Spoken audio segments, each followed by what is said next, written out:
the intended receiver. Second interception of the year for the Cal Bears goes to Gary Williams. Hardy Nickerson with the first interception last week against Arizona. Now Williams comes up with the first of the game against UOP. Garner on the inside handoff. Uses his blocking well and gets it out to the 45-yard line to pick up a 5.5. And you have the sense that the Cal Bears needed a play like that to give them a little bit of a spark, because UOP was just moving right down the field. They had started at their own 3-yard line before the interception. This is going to be Scott Smith to the outside, and will go into Tiger territory just inside midfield, and it'll be good enough for the first down. Collis Callaway making the stop. He is that 190-pound nose guard that we talked about. Very small, major college standards. Bob Cope will tell you we're not going to be able to stand in there and just match up man for man with anybody. We got to move around. We're going to finesse them to death. Gilbert, nice action fake. Throws it in the middle to Noble. Noble at the 35 goes high in the air for it and pays the price, but comes down with another Cal first down at the UOP 32. Noble, who had 3 receptions in the first half, comes up with his first in the second half. 4 for the game now. 17-yard pickup. First down at the UOP 32. Garner this time slowed up in the backfield and then trips forward. Collis Galloway was also in there, so they'll give him either an assist or a full tackle on it. Andy Franks, who was shaken up in the first half, also involved at the action. Bears come out second. Let's call it 9. McDougal wide to the right. Orrin Ford wide to the left. Noble, the tight end, set on the right side. Plenty of time for Gilbert. He's had a lot of time this afternoon. This is going to be McDougal. Underneath, he's going to be caught from behind at the 25-24-yard line. And again, it was Galloway, the nose guard, who came back to get him. Another big play in this drive for the Cal Bears. They face a 3rd and 3 at the 25-yard line. Full house backfield. That's Houston in motion. And they hit Houston coming out of the backfield. He gets the first down at the 20-yard line. Well, the Cal Bears unable to do much running-wise, especially on a short-yardage situation where they turn the ball over to UOP down on the UOP 3-yard line, decides to try to pick up the first down through the air, and they do so.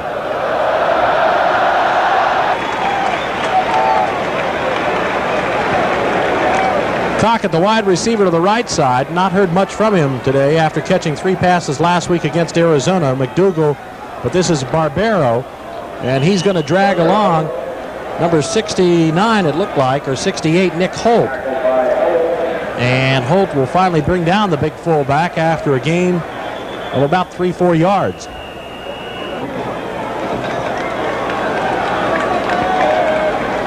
Mark Stevens was shaken up on the play. He goes out.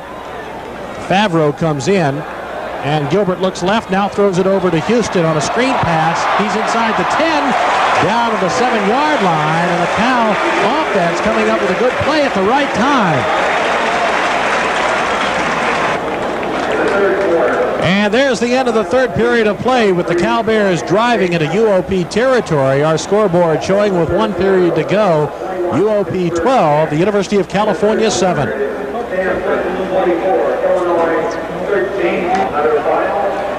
So we move to the final period of play with the score UOP 12, California 7. They switch ends of the field, and the Cal Bears will be faced with 1st and goal to go at the 8-yard line. Galen Houston on a fine reception and run. Houston, JC All-American up in Sacramento, just finally getting into the scheme. He didn't look like he was very comfortable with the Cal offense last week, but understandably so. This is Barbero nosing his way into the end zone for the touchdown.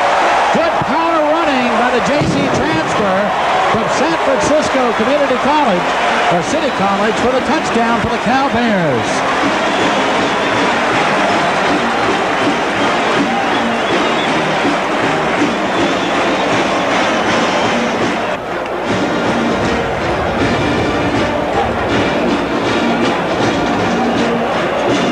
Timeout.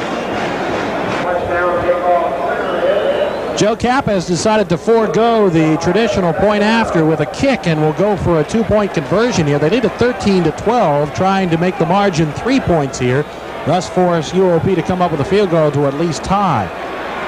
Scott Smith is the fullback. That's Galen Houston in motion. With the time, throws into the middle, and it's going to be good to Noble. Noble, the tight end, with a 2-point conversion, and the Cal Bears, with 14:56 to go in the ballgame, lead by a score of 15-12 over UOP. So as we said, the Gary Williams interception might just be the spark, and it turned out to be, as the Cal Bears have taken the lead at 15-12.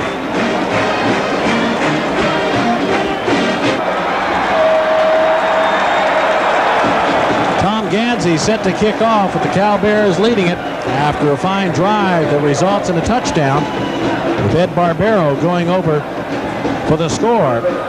Gansey has set it up inside the far hash mark. It'll be Purvis and Wells, but this will be Purvis backtracking at the 2-yard line. Had a hole there for a moment, now breaks a tackle, and Gansey finally makes the tackle as Purvis gets across the 30-yard line. He had a seam there for just a second. It closed on him, but he was able to break the tackle. So after the 29-yard return by Tommy Purvis, Burner brings out his ball club at their own 31-yard line, trailing 15-12. This is the little guy Thornton out of Oakland. He finds nothing there, and the Cal defense is fired up now, as Whiteside is the man to make the stop for the Cal Bears. Loss of 1 on the play makes it 2nd and 11. The last time Cal scored and took a 7-6 lead, UOP came right back on the next drive and got a score to take the lead back again. This is Thornton trying to get to the outside, and he'll not get there. Mike Rusnick was the man who fought off the block and was able to wrap up Thornton. So the Cal defense definitely fired up, and on 2 successive running plays, there have been losses for the Tigers.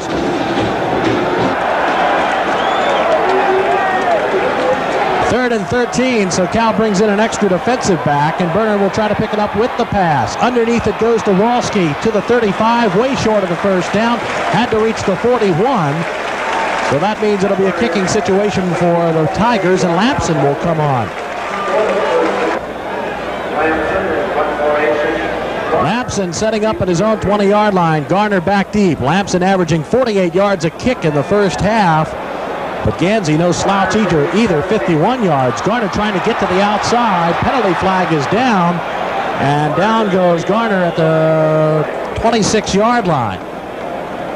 Terry Buggs on the special teams making the tackle for the Tigers, but let's see what that flag's about.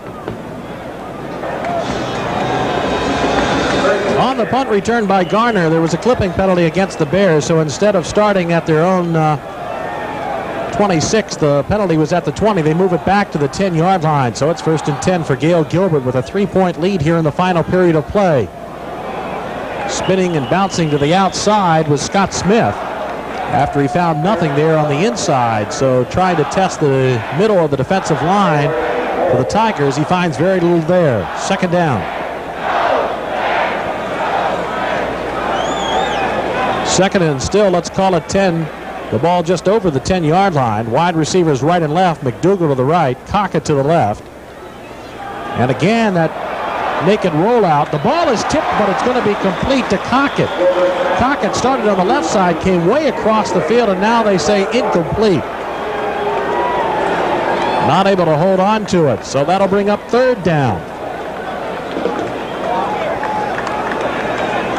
Cockett had the ball for just a moment, but Kevin Green, the safety, really put a pop on him, so it becomes 3rd and 10.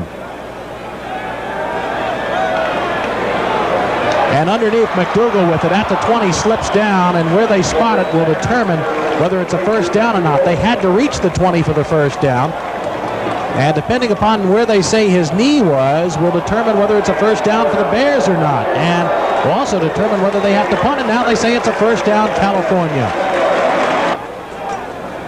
Thanks to Rance McDougal on the nose of the football, it's a first down. Galen Houston sweeping the left side. Gets 5 more yards across the 25. And now the Cal Bears are just trying to control the football with a 3-point lead with 11:17 to go in the ball game, looking for their first win of the 1984 campaign. They've won 6 of their last 8 home openers. 2nd and 5 at the 25-yard line. McDougal comes out. Purvis is on him one-on-one. Green, the safety, moves up close to the line of scrimmage. Orrin Ford comes out of the backfield, but this is going to be Scott Smith going to the left side and using the blocks by Zinker. Well, I should say Stevens, Zinker and Ambrose on that side. He picks up maybe 3 more.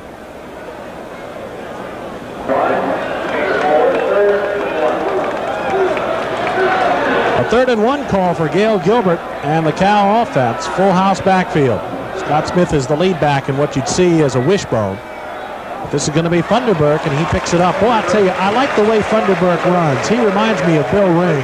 He cradles the ball, protects it, puts his head down, and you can almost count on him. Plus, he's an outstanding blocker. He was the one that blocked for Ed Barbero on the touchdown run earlier.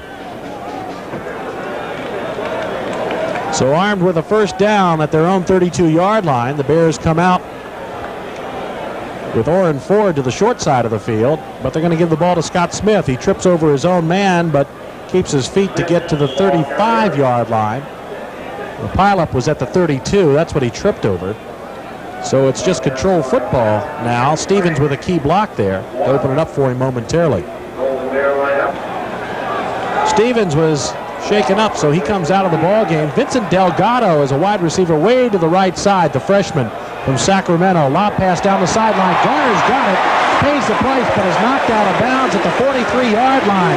Got in between the receivers. LaShawn Wells was the man who finally knocked him out of bounds. He was coming up from the cornerback position, but credit Garner with a nice move down the sideline. First down, California in UOP territory. So again, we've got to go back to what we said before. The Gary Williams interception of a burner pass was really the spark for the Cal offense to get on track. Screen pass to the left. Garner looking inside. Gets down to the 35-yard line. Fine pickup of about 9 yards for Garner. And the Cal offense has shown new life since that interception. Well-conceived drive here, and now the UOP defense is finding out what the Cal defense found out last week against Arizona. You just simply can't leave them on the field that long. Good protection going for the end zone, and down falls McDougal. The ball is intercepted by Tommy Purvis. McDougal fell down. The fans are not happy with it, but it was just merely a fact that McDougal fell down, and Purvis comes up with the interception. 2nd interception of the day. 5th overall for Gail Gilbert on the season. Gives UOP the ball back and stops the Cal drive. They've got it now at their own 20-yard line. Burner with it. Hits Walski, the H-back, out of the backfield, and he'll go out of bounds at the 30-31-yard line with Hardy Nickerson and Ray Noble combining to knock him out. A little more than 8 minutes to go in the ball game. It's 15-12 California, and it's character time for the California defense after the interception to see if they can stop UOP. This is Mackey, and he takes a shot at the 38-yard line from Matt Grimes and is knocked out of bounds. That stops the clock once again, but a nice pickup by the 5'10", 180-pound sophomore. Mackey getting into the UOP records book with a 126-yard effort as a freshman. First time a freshman's run for over 100 yards. Mackey, this time following his blocking, gets to the 45-yard line and maybe a couple of inches more. Good enough for the first down for the Tigers. So they showed they could run against California earlier when they moved down and got a touchdown to take the lead. And they're doing it once again right now. Gene Thomas comes in.